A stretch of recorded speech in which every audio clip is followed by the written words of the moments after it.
안녕하십니까. 이번 영상에서는 유엔의 경제사회국에서 발표한 65세 이상 인구 비율이 높은 초고령 사회 국가들을 소개하고 한국의 순위를 알아보겠습니다. 유엔의 기준에 따르면 65세 이상 인구가 총 인구의 7% 이상이면 고령화 사회, 14% 이상이면 고령 사회, 20% 이상이면 초고령 사회라고 합니다. 대부분의 선진국들은 20세기 초를 전후해서 고령화 사회로 진입했고 영국, 독일, 프랑스 등은 1970년대에 고령 사회가 되었습니다. 일본은 1970년에 고령화 사회, 1994년에 고령 사회에 진입했습니다. 우리나라는 2000년에 고령화 사회에 진입하여 2017년에 고령 사회가 되었습니다. 2024년 12월에 65세 이상이 전체 인구의 20%를 기록하며 초고령 사회에 진입했습니다. 즉, 국민 5명 중 1명이 65세 이상인 것입니다. 유엔의 경제사회국에서 2024년 자료를 기준으로 2025년의 비율을 예측한 결과 초고령 사회 국가가 총 43개국입니다. 유럽 31개국, 카리브해를 포함하는 북미 6개국, 아시아 4개국, 일본, 홍콩, 한국, 타이완, 기타 2개국입니다. 65세 이상 인구 비율의 세계 평균은 10.4%입니다. 모나코가 65세 이상 인구 비율이 36%로 1위입니다.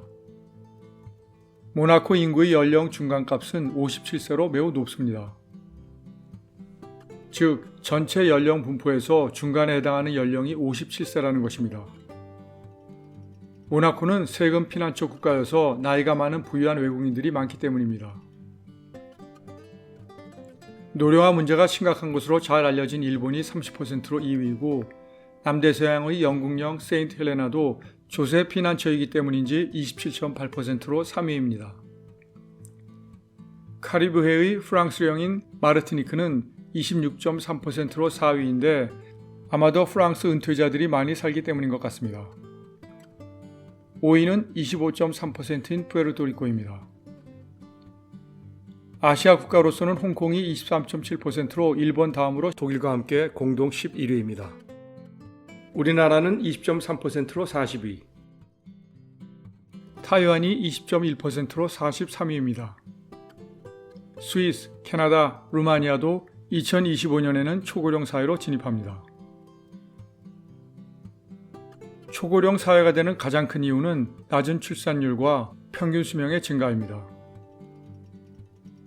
출산율은 한 여성이 가임기간, 즉 15세에서 49세에 낳을 것으로 기대되는 평균 출생아 숫자입니다.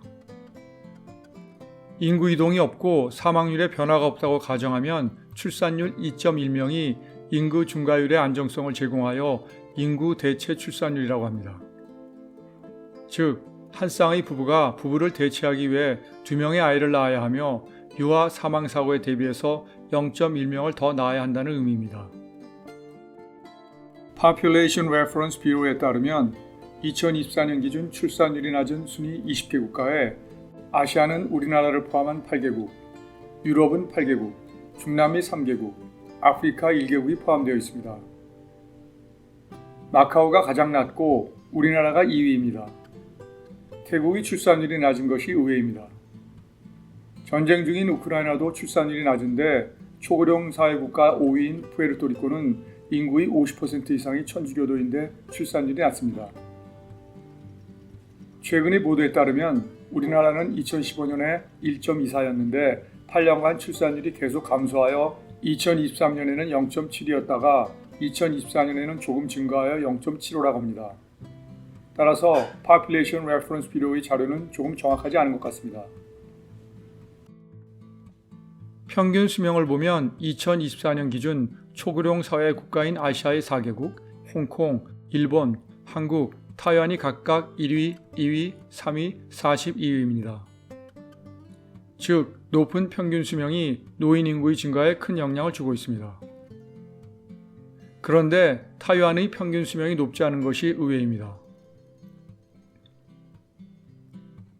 이미 초고령 사회에 진입한 우리나라의 더 큰 문제는 고령화 속도가 세계에서 가장 빠르다는 것입니다.